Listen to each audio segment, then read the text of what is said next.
नमस्कार। India debate में आप सबका स्वागत है। मैं हूं आशुतोष पाठक। मित्रों, काफी लंबे समय से सहारा के हमारे बहुत सारे निवेशक बंधु हमसे संपर्क कर रहे थे और हमें कह रहे थे कि बहुत वक्त हो गया, हमने सहारा के मुद्दे पर कोई बात नहीं की। क्या मैंने उस अभियान को छोड़ दिया है? मैंने कहा बिल्कुल नहीं छोड़ा है। अभियान आपका जारी है, लड़ाई जारी है। जब तक आपको न्याय नहीं मिलेगा तब तक ये लड़ाई जारी रहेगी और न्याय मिलना शुरू भी हो गया। 8 से 10,000 करोड़ रुपए तक निवेशकों को मिले हैं। ये छोटी बात नहीं है। 8-10 हजार करोड़ रुपए मिलना छोटी बात नहीं है। इसके अलावा जो जो जिम्मेदार थे वो सब जेल की हवा भी खा रहे हैं। ये भी हो रहा है। एक अफसोस जरूर है कि कंपनी खतरे में है और कंपनी के खतरे में होने से मतलब है कि लाखों लोग जो कंपनी पर आश्रित थे उनकी जिंदगी खतरे में है। तो हम एक जिम्मेदार पत्रकार के रूप में दोनों पक्षों को हम देखते हैं, समझते हैं। लेकिन आज हम आपके सामने एक बड़ी खबर ला रहे हैं। खबर यह है कि अडानी को सहारा की संपत्ति दिए जाने को लेकर के कुछ हलकों में चर्चा हो रही है। दी जाए कि न दी जाए। कुछ लोग कह रहे हैं कि यह नीलामी ठीक नहीं है। कुछ लोग कह रहे हैं कि जितना जल्दी हो सके सहारा की सारी प्रॉपर्टी बेच करके निवेशकों के सारे पैसे लौटाए जाएं। आज इसी मुद्दे पर दो महत्वपूर्ण व्यक्ति हैं जो एक तो सहारा की तरफ से बात रख रहे हैं, हालांकि बहुत आलोचना झेलते हैं, वो गाली सुनते हैं, वो कई बार बहुत सारी धमकी भी सुनते हैं, वो फिर भी लेकिन आते हैं। माननीय कन्हैया शाह जी, आपका स्वागत है। कन्हैया जी, आप पर्दा हटाइए। हां, और दूसरे हैं शुभम। आप शुभम को बहुत आप सभी लोग जानते होंगे। शुभम अपना भी यूट्यूब चलाते हैं और देश दुनिया को जानकारी देते रहते हैं। शुभम चार्टर्ड से पेशे से चार्टर्ड अकाउंटेंट हैं, सीएस हैं, बड़े जानकार हैं, कानून की भी अच्छी समझ रखते हैं, फाइनेंस की भी अच्छी समझ रखते हैं। तो ये डेडली कॉम्बिनेशन है शुभम के साथ। और शुभम बहुत ही ऑथेंटिक बात करते हैं और इसीलिए मैं जब भी मुझे आमंत्रित करने का मौका मिलता है तो ऐसे व्यक्ति को हम कोशिश करते हैं जो एक तो जिनको सहारा की बारीकियां मालूम हो, कानूनी पेच मालूम हो, पचड़े मालूम हो, फाइनेंशियल फ्रॉड मालूम हो, और अगर फाइनेंशियल फ्रॉड नहीं है तो अच्छाई क्या है ये भी मालूम हो, जो जो अच्छा काम हुआ है उस सब की जानकारी हो। तो हम दोनों पक्ष को सामने से रख रहे हैं। लेकिन अगर फिर आप कहेंगे कि पक्ष अंततः आपको किसके साथ खड़ा होना है, तो अंततः मैं कहूंगा हमेशा हारे के साथ खड़े होते हैं। अब तो लेकिन लगता है हारा हुआ दोनों पक्ष है। दोनों पक्ष हारा हुआ प्रतीत हो रहा है। एक तरफ हारे हुए हमारे निवेशक हैं और दूसरे तरफ कंपनी भी है। क्यों? क्योंकि कंपनी के मुखिया अब इस दुनिया में नहीं है और जो कोई भी अब उनके एब्सेंस में कंपनी को चलाना चाह रहे हैं उसमें से बहुत बहुत अधिक लोग जेल में हैं। तो कंपनी भी बहुत बड़ी क्राइसिस में है। कन्हैया, इसके पहले हाँ शुभम, हाँ ज्वाइन करिए शुभम। हाँ, तो आप दोनों का बहुत स्वागत है। थोड़ा हेडरूम ठीक कर लीजिए। हाँ वाह, परफेक्ट परफेक्ट। शुभम, कन्हैया आप शुरू कीजिएगा या शुभम से शुरू करें? मेरा मानना है कन्हैया आप शुरू कर लें और मैं ये आपसे अनुरोध करूंगा कन्हैया, जब आप अपनी बात कह लें तो शुभम को अपनी बात कहने दें। जब इनकी बात खत्म हो जाएगी फिर आप अपनी बात कहिएगा। कोई हाँ नहीं होना चाहिए, कोई झगड़ा झंझट। शुभम बहुत ही सेंसिबल आदमी है और आप भी सेंसिबल आदमी, मैं ये नहीं कह रहा हूं। सेंसिबल होकर के आप अपना पक्ष रखिए। आप क्या रखना चाहते हैं? फिर कोई प्लानिंग बन रही है, फिर कोई ये चल रहा है कि नीलामी से रोक दिया जाए, नीलामी से रोक दिया। भाई नीलामी की नौबत आई क्यों है? नीलामी कोई खुश होकर के तो लोग नीलाम कर नहीं रहा है। नीलामी की नौबत क्यों आई है? अडानी क्यों खरीद रहा है? जाहिर है कोई भी जो खरीदार होगा वो तो फायदे में खरीदना चाहेगा ना, वो तो डिस्ट्रेस बाइंग करना चाहेगा कि आप परेशान हो, आपको कम से कम कीमत दें और आपका हम प्रॉपर्टी ले लें। कोई भी करेगा, मैं आप सब करेगा, मैं नहीं करूंगा, मैं इस तरह का व्यक्ति नहीं हूं। लेकिन अधिकतर जो व्यवसायी हैं वो इसी तरह से सोचेंगे। तो अडानी अपने जगह गलत नहीं है। तो आप ये अब आप बताइए कि भाई अब आपकी मंशा क्या है? जी नमस्कार। नमस्कार। सबसे पहले तो सर काफी दिनों के बाद हम लोग आज लाइव डिबेट में चर्चा पर प्रस्तुत हुए हैं और काफी दिनों के बाद हुए हैं और आज जो परिस्थिति है उस परिस्थिति से सब लोग अवगत हैं।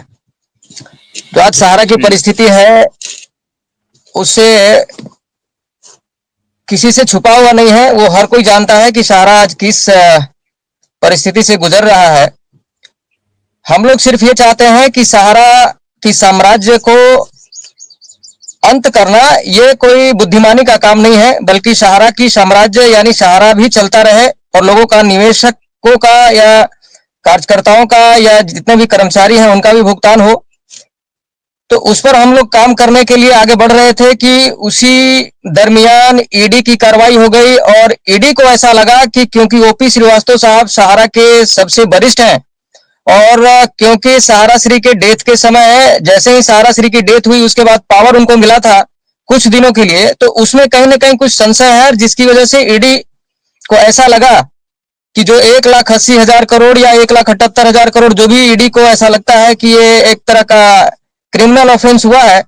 हालांकि ये क्लियर किया गया है कि ये कोई क्रिमिनल ऑफेंस नहीं है, ये सिर्फ और सिर्फ सहारा के बुक ऑफ अकाउंट को एक जगह से दूसरे जगह शिफ्टिंग किया जाता था, जिसकी वजह से आज इतना लायबिलिटी दिख रहा है।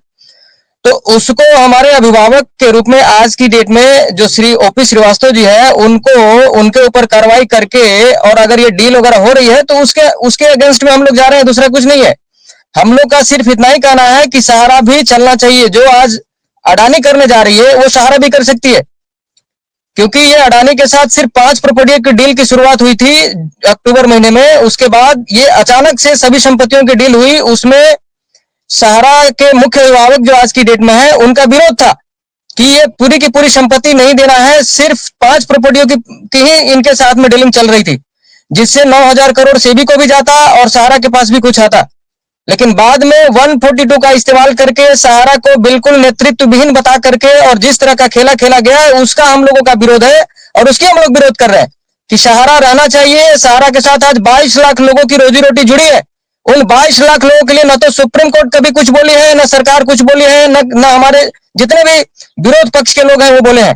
तो हम लोगों का उसका विरोध है कि सहारा चले। सहारा की साम्राज्य 8 लाख करोड़ की है और जो सेटलमेंट हो रही है वो 1,38,000 करोड़ की देनदारी के लिए हो रही है। तो सिर्फ 1,38,000 करोड़ में अगर सहारा की साम्राज्य को सिमटना चाहती है अडानी या जो भी इसमें है, तो उसका विरोध है। और यही कारण है कि हमने जिला कलेक्टर को आवेदन दिया है और उसमें 12 सूत्रीय मांग रखा है, जिसे लोग मजाक में ले रहे हैं। वो 12 सूत्रीय मांग 12 डिपार्टमेंट को जा रहा है और हम उस पर बहुत ही सीरियसली काम कर रहे हैं। यहां तक कि हम शेखर नफाड़े साहब को भी आज हमने आवेदन दिया है। हमारे साथ लीगल टीम भी काम कर रही है और हम लोग इस डील को रोकने की कोशिश कर रहे हैं। हमारा सवाल यह है कि लोग बोलते हैं कि तुरंत डील होना चाहिए। मेरा सवाल यह है कि 40,000 करोड़ की लिक्विडिटी का पहले क्या हुआ? आज तक 9,000 करोड़ से ज्यादा नहीं बटी है और अभी भी इंटरेस्ट के साथ और सारे अकाउंट फ्रीज में, जितने भी अकाउंट्स फ्रीज हैं, जितने भी अटैच किए हुए हैं, सहारा की इक्विटी, सहारा श्री की इक्विटी वगैरह लेकर के करीब करीब अभी भी 30,000 करोड़ के करीब पड़े हैं। उसका क्या हुआ? अगर सही तरीके से रोड मैप बनेगा और अगर भुगतान होगा तो अडानी को या किसी भी कंपनी को हमारी प्रॉपर्टी देने की जरूरत ही नहीं है। सहारा अपने आप में कैपेबल है कि वो अपनी देनदारी को, साम्राज्य को चलाते हुए भी दे सकती है। इसलिए सहारा श्री के बाद जो हमारे मुख्य अभिभावक हैं श्री ओपी श्रीवास्तव जी को बाहर निकाला जाए। और इतना ही नहीं, जब हमारे ऊपर 142 लागू है तो फिर संवैधानिक तरीके से अगर देखा जाए तो किसी भी तरह से किसी को भी जेल में रखने का कोई औचित्य नहीं बनता। जब 142 लागू हो चुका है तो सुप्रीम कोर्ट इस चीज को देख रही है। तो हमारा वहां विरोध है कि जब 142 लागू है सहारा के ऊपर तो फिर हमारे ऑफिसर्स को जेल में क्यों डाला गया है? ऑफिसर्स को और जितने भी लोगों को जेल में डाला गया है वो गैर कानूनी है, असंवैधानिक है और उन्हें तुरंत निकाला जाए। हम लोग इस पर काम कर रहे हैं सर। अच्छा, ठीक है। 2 बात मैं आपको कहना चाहूंगा बड़ी विनम्रता से। आपको पूरा वक्त मिला है, किसी ने आपको टोका नहीं है और आज कोई टोकेगा भी नहीं। जब तक बोलते रहेंगे तब तक सुनते रहेंगे। स्विट्जरलैंड का समझिए कि पार्लियामेंट है, वहां जब सांसद बोलता है तो तब तक बोलता रहता है, उसको कोई रोकता नहीं है जब वो खुद ही ना बैठ जाए। तो आपके दो बात पर मुझे एक आपत्ति है। एक तो ये जो साम्राज्य शब्द का आप प्रयोग कर रहे हैं, इसको कृपा करके ना करें। साम्राज्य क्या है? वो भी व्यवसाय है ना, व्यवसाय कर रहे हैं। और एक मोटे तौर पर अगर आप कहें तो चीट फंड है वो। तो चीट फंड मैं उसको दूसरे संदर्भ में लोग ले लेते हैं, मैं नहीं लेता हूं। चलिए, व्यवसाय कर रहे हैं, व्यवसायिक घराना है, व्यवसाय कर रहे हैं, साम्राज्य बना रहे हैं। आप इस पर प्रतीत हो रहा है कि वो राजा हैं, वो राजा जो बोलेंगे वो होगा। ये शब्द से बचिए, अब ये दौर नहीं है। साम्राज्य मत बोलिए, आप बोलिए कि बिजनेस है, बिजनेस से लाखों लोग जुड़े हुए हैं, सबकी रोजी रोटी जुड़ी हुई है। इसको ध्यान में रख करके काम करें। मैं उम्मीद करता हूं कि आप इसमें अमेंड करेंगे। अब शुभम आपके सवालों का जवाब देंगे। ये क्या आर्टिकल 142 कह रहे हैं, क्या ये 142 का जिक्र कर रहे हैं, मेरे समझ में नहीं आ रही। शुभम ही समझाएंगे। नमस्ते सर, सबको नमस्कार जो भी लोग जुड़े हुए हैं। नमस्ते। तो ये लीगल टर्म ज्यादा जानते होंगे, हम एडवोकेट तो हैं नहीं कि कौन सा आर्टिकल यूज होता है नहीं होता है।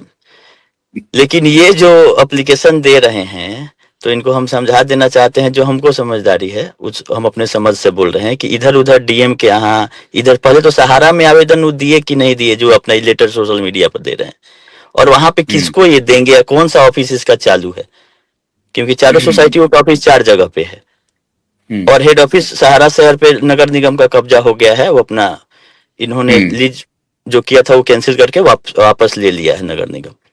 तो ये कहाँ अभी सहारा का हेडक्वार्टर है, चाहे ये जो मैनेजमेंट का बात कर रहे हैं तो वो लोग कहाँ बैठ रहे हैं, कहाँ उनसे मिला जा सकता है। ये जहां मिलते होंगे बता देंगे तो और निवेशक भी अपना एप्लीकेशन चाहे हम लोग भी जाके मिल लेंगे। दूसरा, अगर ओपी श्रीवास्तव को छुड़ाने वाली बात है तो सोशल मीडिया पे चिल्लाने से तो छूटेंगे नहीं वो, उसके लिए इंटरवेंशन करना होगा जहां मामला चल रहा है। तो अगर कन्हैया शाह जी को नहीं पता होगा तो हम बता दे रहे हैं कि कलकत्ता के सेशन कोर्ट में चीफ जस्टिस के पास, चीफ जज जो हैं उनके पास इनका मामला लगा हुआ है। अभी हियरिंग आज चल रहा होगा, आज भी डेट है उनके बेल पिटीशन पे ही, जो कि दूसरी बार लगा है। पहली बार लगा था तो आदेश आने के पहले ही सहारा की तरफ से रोक दिया गया कि इस पे आदेश आप नहीं दीजिए, क्योंकि आप जान सकते हैं कि क्या उस आदेश में आने वाला था।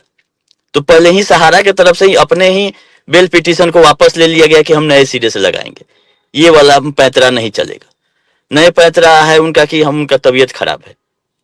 निर्दोष वाला जो था वो हटा लिया गया कि ये शामिल नहीं है, सोसाइटी में नहीं है, ये कुछ किए नहीं है। इसके पहले जो बेल पिटीशन फाइल हुआ होगा उसका आधार वो था। लेकिन जब दूसरी बार है कि हम लोग मेडिकल ग्राउंड पे कर रहे हैं, इनको लगा होगा इनके लीगल टीम को कि उस ग्राउंड पे नहीं बेल मिलेगा, तो लीगल के लिए 3-4 बार टेस्ट हो रहा है, बहुत सारा टेस्ट हो रहा है, वो आज सुनवाई चल रहा है। तो वहां पे इनको इंटरवेंशन करने की जरूरत है, न कि सोशल मीडिया पे ग्रुप में एप्लीकेशन देने से कुछ होगा। अगर इतना ही इनका सहारियन का परिवार है और ये रिप्रेजेंटेटिव हैं उसके, तो सीधा सीधी एक इंटरवेंशन वहां पे लगवा दे अपने वकील साहब से। ये मेरा रिक्वेस्ट है, इधर उधर लोगों को भरमाए नहीं कि हम ये कर रहे हैं हम वो कर रहे हैं। और आपको कौन रिप्रेजेंट करने के लिए अथॉरिटी दिया है कि टोटल सहारियन को आप रिप्रेजेंट कीजिए, क्योंकि हम लोग भी सहारा के एजेंट रह चुके हैं। तो हम लोगों ने तो कोई इनको पावर ऑफ अटर्नी दिया नहीं है कि आप जाके सोशल मीडिया पे कहिए। हम अगर कोई लेटर लिखते हैं सेबी को चाहे सीआरसीएस को, तो सीधा उसमें जिक्र रहता है कि स्पेशल पावर ऑफ अटर्नी 100 रुपया के स्टाम्प पेपर पे 58 एजेंट्स हमको ऑल इंडिया के दिए हुए हैं। उनके बिहाफ में हम सुप्रीम कोर्ट में आईए भी फाइल किए हुए हैं।